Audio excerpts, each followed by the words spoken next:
नमस्कार सोलापूरकरांनो, आम्ही आलो आहोत श्री शिवयोगी सिद्धरामेश्वर मंदिर येथील विठ्ठल मंदिर येथे. माऊलीची स्थापना कधी झाली?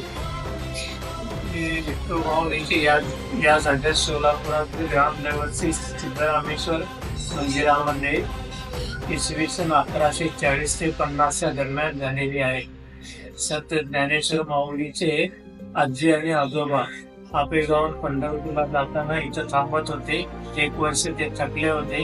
सिद्धेश्वर महाराजांनी त्यांना या जागेवर श्री विठ्ठलाचे दर्शन दिलेले. या मंदिराची स्थापना साधारण इसवी सन 1140 ते 50 दरम्यान झालेली आहे असे सरकारी गॅजेटमध्ये सापडले.